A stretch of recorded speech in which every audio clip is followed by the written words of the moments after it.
I am continuing my reading. What I'm doing in this series is to read through the entire standard works of the Church of Jesus Christ of Latter-day Saints. This consists of the Bible, the Book of Mormon, the Doctrine and Covenants, and the Pearl of Great Price. I am reading in a chronological order of events, not according to publication or volume, so I will be skipping around a bit as I move along. We've read about the escape of the people of Limhi up to Zarahemla. They were led by Ammon.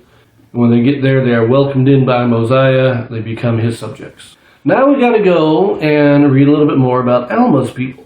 Because remember that Alma and his people separated themselves when King Noah was still alive. Noah chases them out, tries to kill them. They run away. We read a little bit about them. They've set up their city of Helam.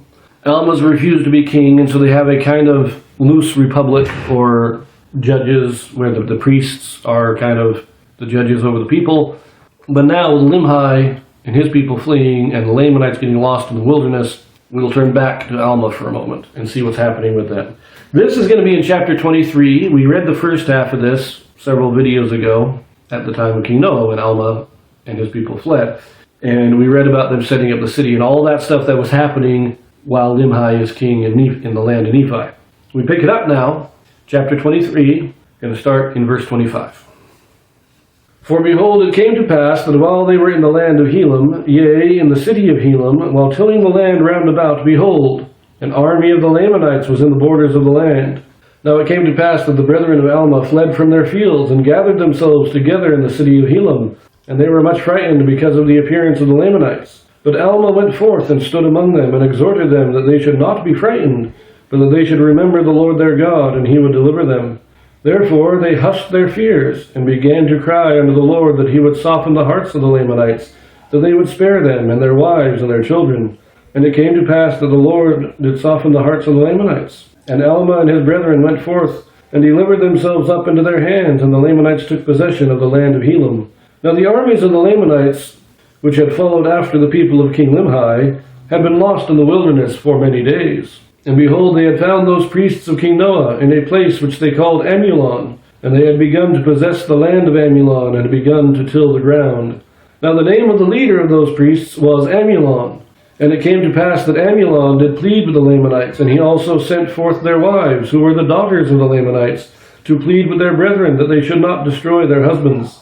And the Lamanites had compassion on Amulon and his brethren, and did not destroy them because of their wives. And Amulon and his brethren did join the Lamanites, and they were traveling in the wilderness in search of the land of Nephi, when they discovered the land of Helam, which was possessed by Alma and his brethren. And it came to pass that the Lamanites promised unto Alma and his brethren that if they would show them the way which led to the land of Nephi, that they would grant unto them their lives and their liberty. But after Alma had shown them the way that led to the land of Nephi, the Lamanites would not keep their promise, but they set guards round about the land of Helam over Alma and his brethren. And the remainder of them went to the land of Nephi, and a part of them returned to the land of Helam, and also brought with them the wives and the children of the guards who had been left in the land. And the king of the Lamanites had granted unto Amulon that he should be a king and a ruler over his people, who were in the land of Helam. Nevertheless, he should have no power to do anything contrary to the will of the king of the Lamanites. So this is just kind of funny. Limhi has been trying to catch the priests of Noah for a number of years. The Lamanites get lost in the wilderness and stumble across the people of Amulon. These are the priests of Noah. They've started building up their own little community. It doesn't say they have a city, but they are tilling the ground. They are starting to work the ground because apparently they couldn't get enough from their raiding. And so they have to turn to actual manual labor, which they probably hated. When the Lamanites come and find them, they've been married to the daughters of the Lamanites, in some sense, for probably 10 years now. And the daughters of the Lamanites, they've got children, they've got their families, and they don't want that disrupted. And so as much as they are in this situation because they were kidnapped and forced into the situation, they've been in it long enough that they would rather stay in it than have their lives now disrupted and ruined. But now they're all trying to get back to the land of Nephi. Remember, they didn't have a city. They were just starting to cultivate the land.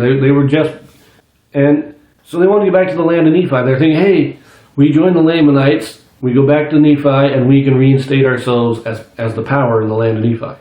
But apparently, see, this is a little confusing, that the priests don't know how to get back to Nephi. They've been raiding the land of Nephi, but they're still lost in the wilderness. It's just odd. And I think that this was all set up by God in order to get all the Nephites back together in one body in Zarahemla. He rescued Limhi and his people, and he needed to get Alma back up to Zarahemla. But as long as Alma and his people were in peace, they were going to stay in Helam. They had no reason to leave. So the Lamanites get lost in the wilderness, they find Helam, and they make the deal.